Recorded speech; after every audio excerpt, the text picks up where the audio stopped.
In this episode, we're going to be looking at planting out my giant runner beans. Now, what we're going to do is have a little chat about the structures and why we've built them in the way we have, and we're going to have a chat about how we've prepared this soil. And that's coming right up after this.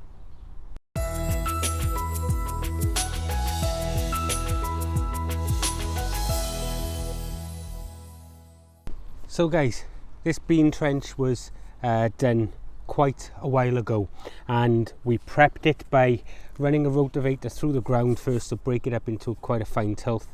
We then dug out all of that soil and we created a channel, and in the bottom of that channel we put a load of started to rot down leaf mulch.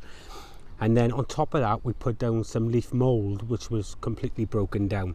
So under this, we put in some vegetable scraps throughout the winter and what have you, but the leaf mould and the leaf mulch is what's going to be retaining that water for us.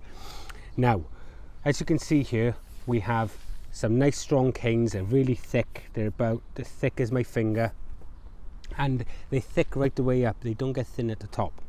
So what we're going to do here now is plant these beans, and if I dig down far enough, you should see that the moisture in this soil is nice, and I've just started to hit the leaf mulch. I'll show you that now, bear with me a sec.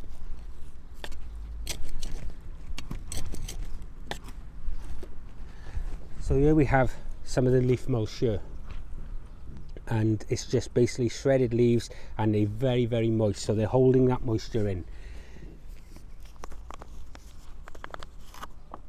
We've got a nice root system on these beans, and it's a perfect time to get them into the ground. Now, this is a variety called Stenna, and it's a known variety for producing large pods. Now, last year I grew a pod up to 30 inches. Nowhere near the record, but I'm hoping to push it a little bit further this year. What I did have a problem with last year was some of the pods were curling, and I believe that was down to water retention, so we've really made sure that there are holes of water in the ground this year. These beans weren't sown till quite late this year. In fact, it was the 22nd of April when we sowed these beans, so as you can see, they now come through with their first true leaves, and we are going to get them in the ground now. So I'm going to plant these quite deep, and we're just going to pull this soil back around them just like that. Now, here we are. This area is really, really windy, guys, and the last thing I want to do is come back up here later on and find that all these have been snapped off by the wind that we're currently getting here. Now, a lot of you have seen this before. It's in a bit of a mess at the moment. It's rusting and all sorts, but it does get hammering.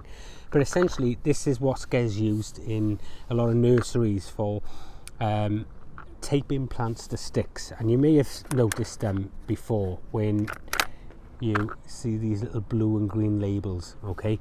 And that's essentially all it does. It creates a little loop, okay, around this plant. So I'm going to do that now. Not too tight, but it's not tight there, guys, all right, but it's enough to stop the top of that bending over and being snapped in the wind until this bean starts to curl around these canes. We want to give them as much help as we can. Now, I want to talk about these bean structures. At the moment, I'm using 3 different variety of bean structure. This was what's known as a V-frame. Okay, and that is because the canes come in at an angle to the base and they go out to the top. And the reason for that is a couple of reasons, but the first reason is that the beans get a lot more light in the center where they're growing, because they are not growing towards each other, they're growing apart from each other. The second reason for this is the fact that these canes, although they're strong, when you have them in a different format, the beans tend to be inside the canes, so they don't get the light. It's very hard to grow those beans long because they tend to get hooked up in other branches and what have you. By growing in a V shape, the beans all hang down as they grow out. Because they're growing out, the only place they can hang is down, because the beans are leaning out like this. And that's the great thing about the V-shaped bean, especially if you're showing.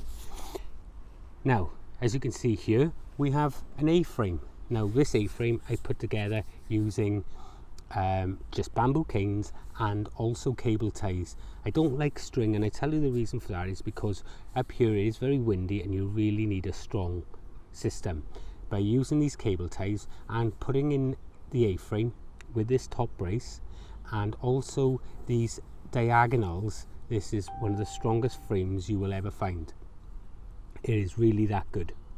The next one we got, guys, is the vertical one, and this is where we're utilizing the scaffolding poles that we already have in the garden, and we just place these canes in against them scaffolding poles and we grow the beans up vertically. Now we are growing a variety called Cobra on this system this year.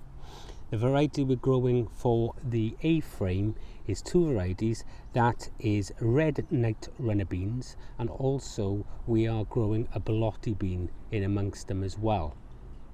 So and then here we've got our giant beans, and we also have behind the uprights we also have some what's known as yin yang beans.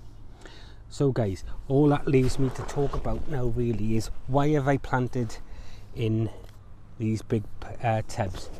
Well, there's a couple of reasons. Root trainers don't have enough soil to get this plant going to what it needs to, for the simple reason being is you would need to get them straight out, and I just wasn't ready.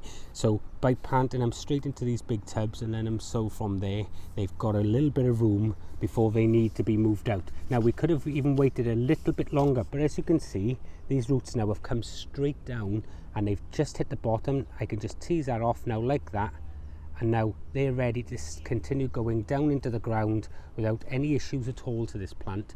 It's not root bound, it's not going to have any issues getting its feet down into that leaf mulch, and it's job done. So I'm going to continue now to plant these in for this year's attempt at the giant long bean for another world record attempt, and we will see what happens with that. But like I said, I'm going to go around with this. These will be available on my website as well, so if you want one, pop along there and have a look. And they are really good for tomatoes, cucumbers, and you'll see these later in the year getting use on them. Last year, if you have a look at some of the videos, we've got them on there as well. Anyway guys, before I go, I just want to say thank you very much for all your comments, likes and everything else. Question of the day for you guys: what bean varieties are you growing? Put your answer down in the comments below. If you haven't already, click that subscribe button. Don't forget to thumbs up this video, and I'll be seeing you in the next one. Bye bye.